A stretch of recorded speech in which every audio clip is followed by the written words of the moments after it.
Benvolguts oients d'Ona Bitlles, bon dia tingueu.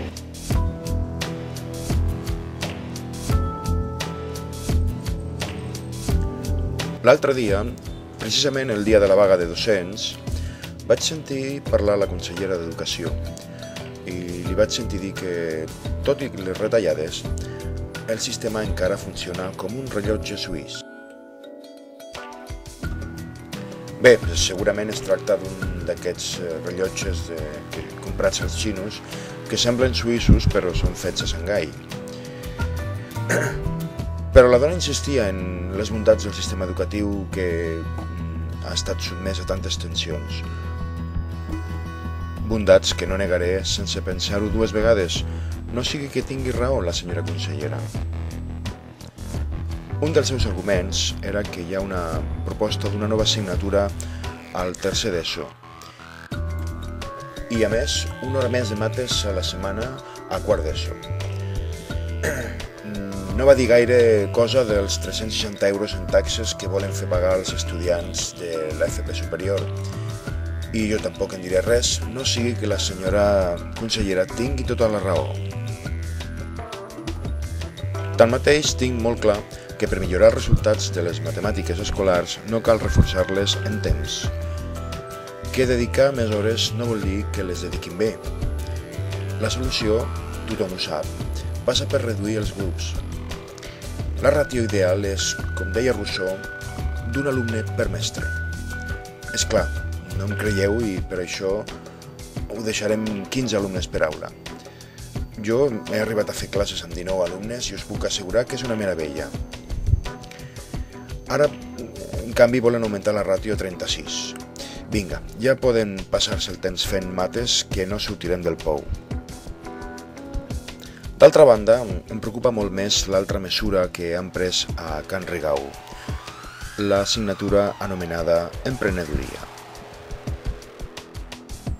Sortosament, només serà optativa a tercer d'ESO, però tot és començar. Potser d'aquí uns anys s'estudiarà des de P3 i serà comuna, tan important com el medi social. De fet, tinc por que els nostres nets estudiïn medi comercial en comptes de medi social. Darrere de tot això, no dubto que hi ha l'afany convergent de transformar el model de ciutadania adulta des de l'escola.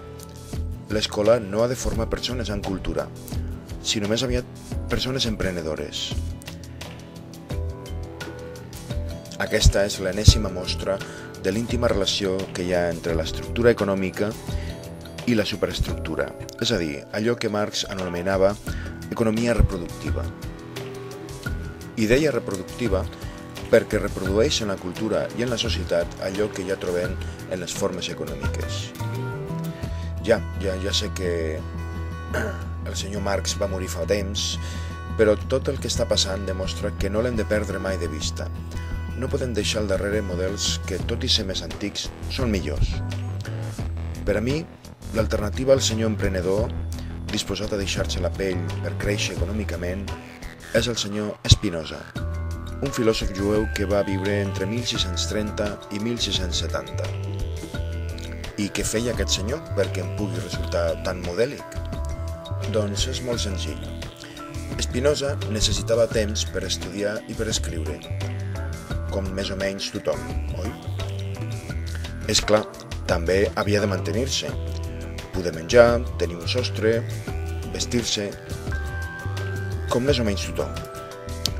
Així que havia de treballar, i per guanyar-se la vida feia lents en un petit taller que era seu.